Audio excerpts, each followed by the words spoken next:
Is the plan. Salutations, fellow seekers. Don't panic and always know where your towel is.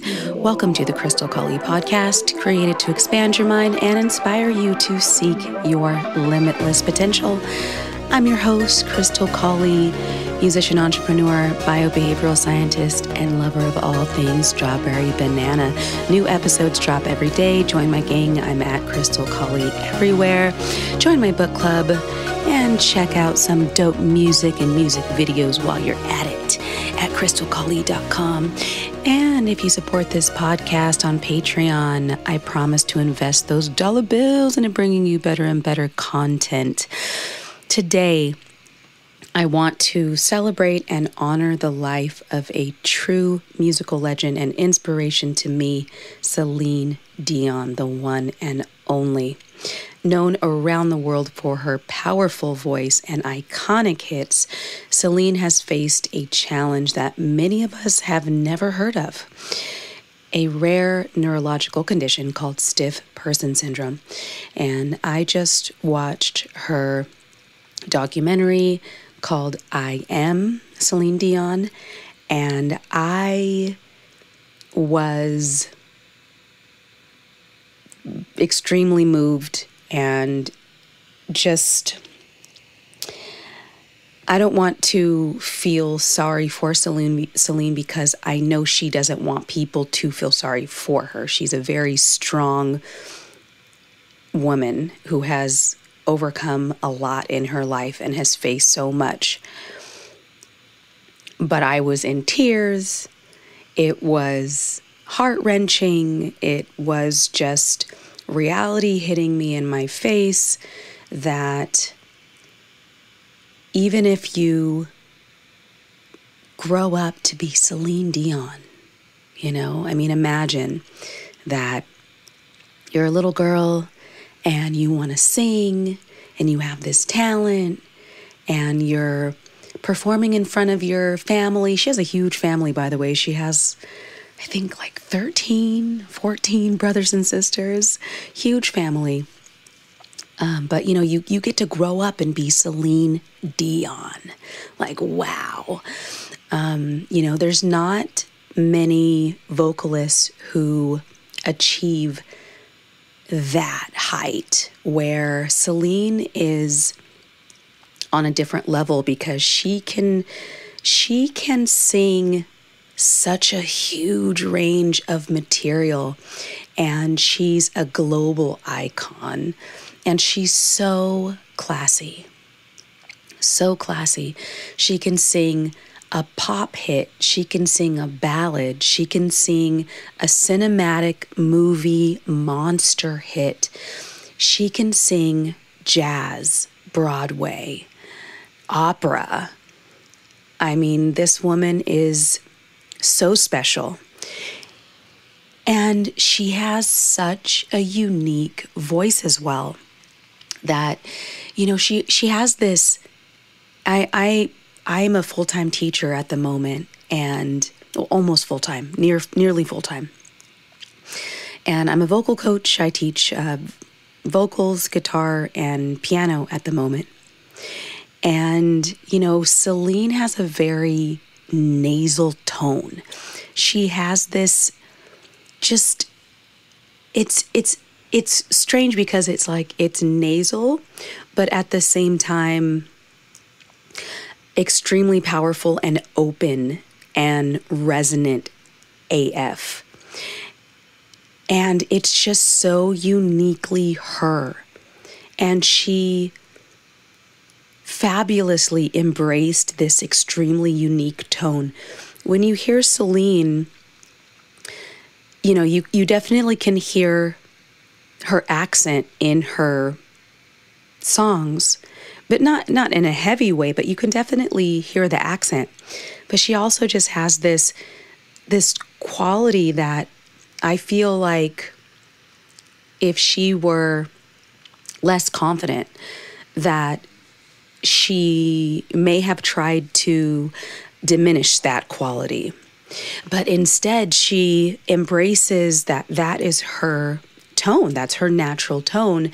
And wow, wow, talk about the power of embracing your uniqueness. And I try to tell my vocal students this all the time, which is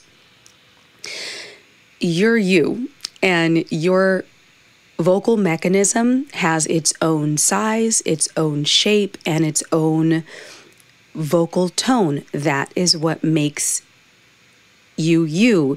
Your voice is as unique as your fingerprint, and that is why you can do voice recognition passwords now. You can just say, hello, I'm Crystal, and that's your password, is because your voice print is so unique. It's just like your fingerprint. And so when students are trying to sound like someone else, and I'm hearing them trying to sound like someone else, I try to steer them away from that and just remind them that, look, you need to support your voice, meaning you need to breathe deep enough. You need to be supporting with your diaphragm. Don't sing from your throat. Don't yell. Have balance, have breath control, have the correct placement, lift your soft palate, do all that stuff. And as long as you are doing those things anatomically correctly so that you are not hurting yourself, it's more of a freeing of your voice. It's a freeing of your tone, allowing your voice to be your voice, and then do everything anatomically correct so that you can hit those notes out of the park. Trying to sound like someone else deliberately will cause someone to do weird things with their body and their placement and their soft palate and their tongue and their face and everything, trying to get a tone that is someone else. And I know that's a rant, but I just love Celine for the fact that it's so obvious to me, especially as a vocal coach, that she has never tried to sound like someone else.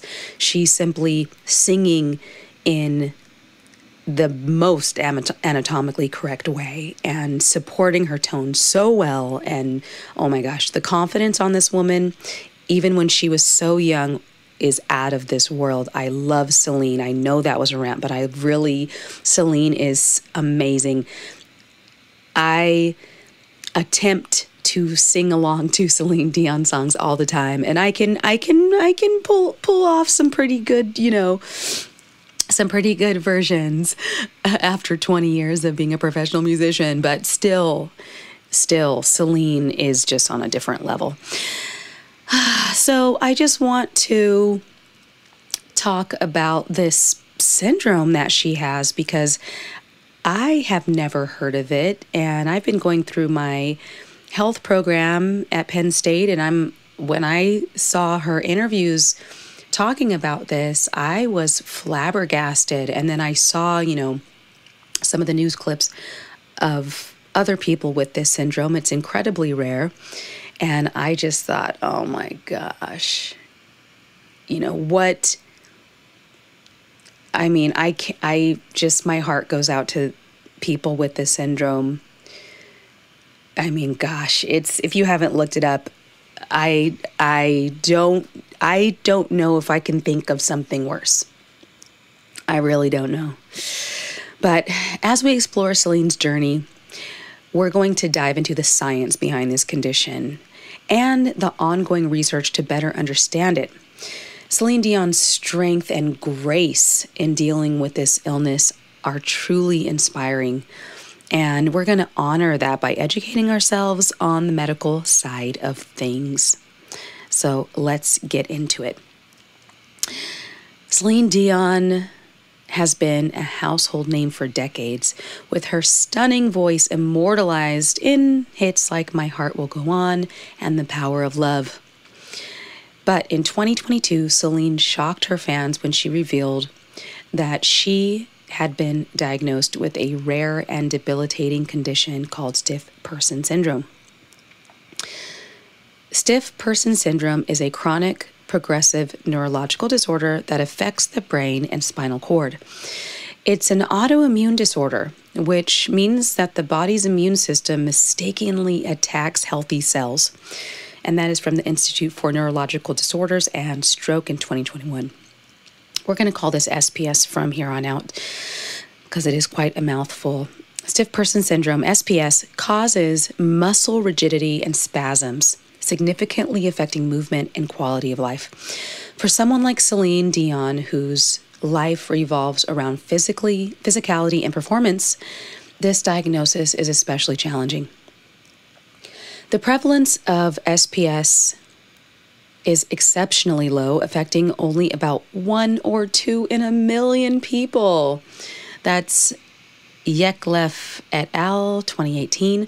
While it can strike at any age, it is most commonly diagnosed in middle-aged adults, and women are twice as likely to develop the condition compared to men, and that's Johns Hopkins Medicine, 2021. Unfortunately, much of the science behind SPS is still a mystery. Research is ongoing, but what we know so far is enough to appreciate the gravity of the situation Dion faces daily.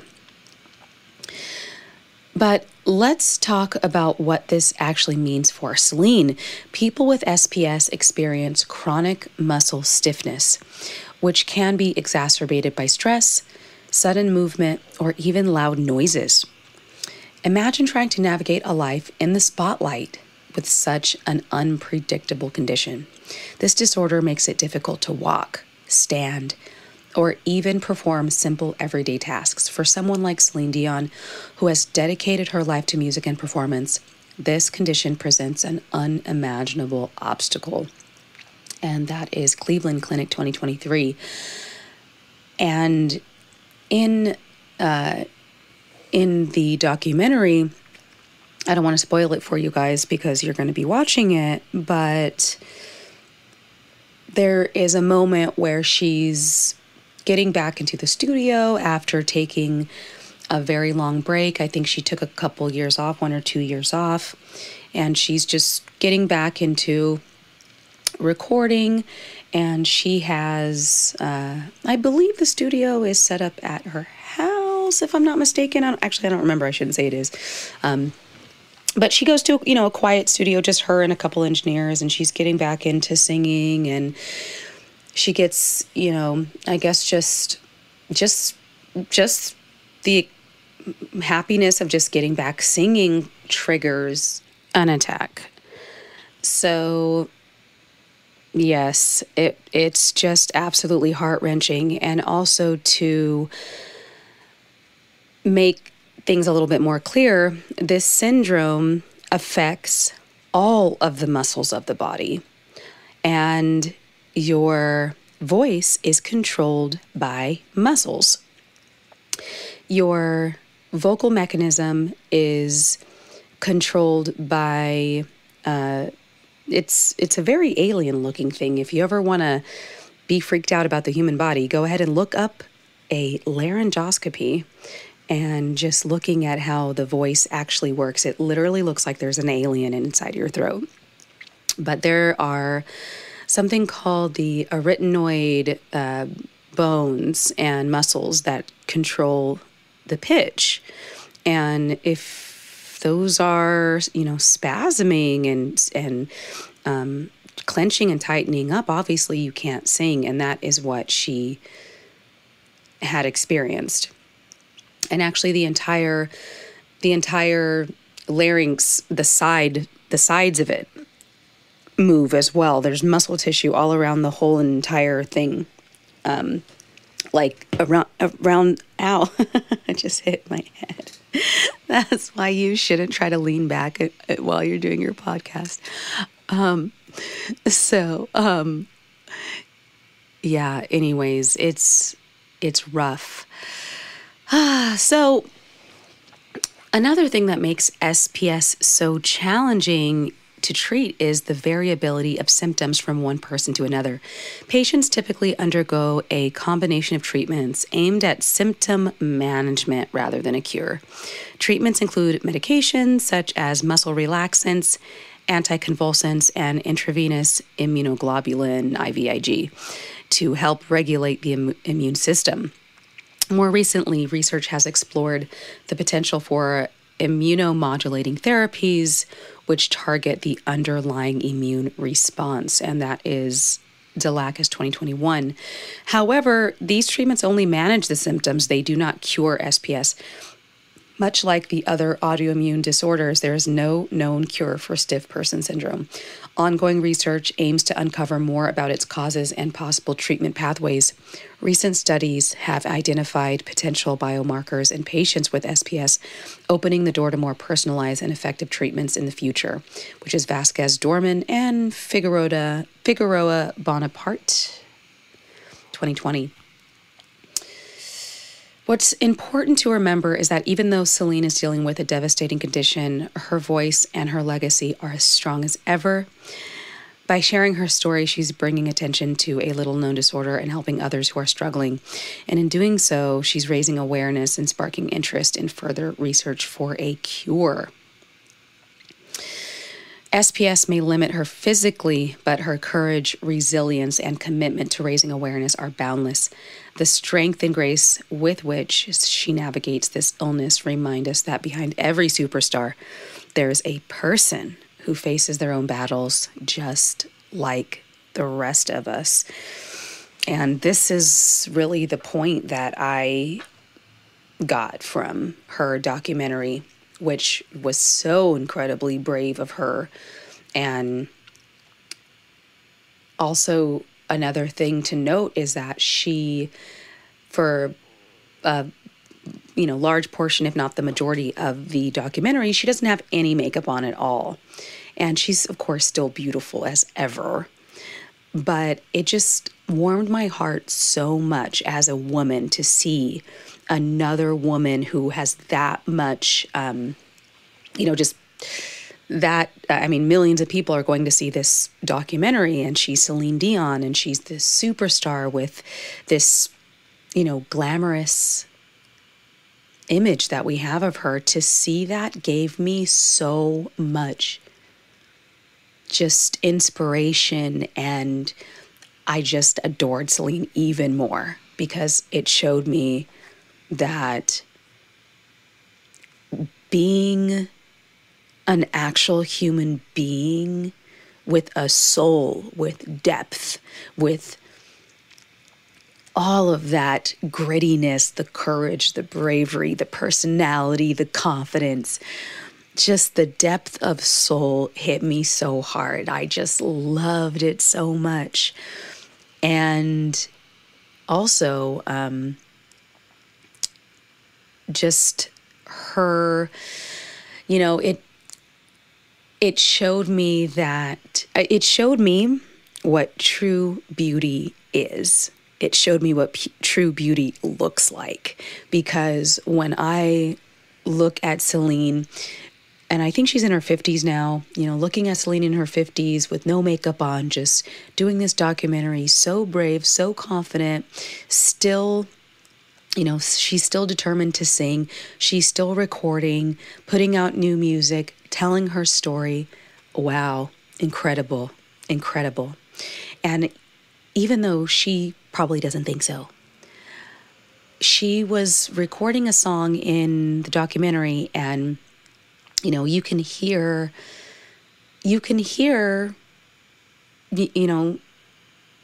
this health condition affecting her voice very subtly. It's not like the recording is obvious that she has this syndrome. And in fact, if you weren't a vocal coach and you didn't know that she has this syndrome, you most likely would not know what's going on. But hearing a subtle change in her tonal quality and her delivery, I actually liked that song more than her pitch perfect, everything is perfect, everything is slick and produced and not anything wrong with it type of songs. When I heard that one, I was like, now that's what I'm talking about. That right there is amazing. Because it's not, art and music is not always all about everything being perfect. And we're so used to, we're used to that. We're used to auto-tune, even when you can't hear it. We're used to never hearing mistakes anymore. We're used to everything is slick, everything is photoshopped. people don't look like or sound like themselves anymore because everything is just edited to the hilt. And so seeing and hearing this beautiful, amazingly talented woman with such a legacy come out the gates raw like that, amazing, unbelievable, incredible, tremendous. I wish I had better words. But that is all for today's episode, guys. I hope you do check it out. It's on Netflix. All references used for this episode, as usual, are included in the description. Thank you so much for listening. And if you enjoyed this episode, please subscribe, leave a review, and share it with your friends who might find it helpful. Let's continue becoming limitless together.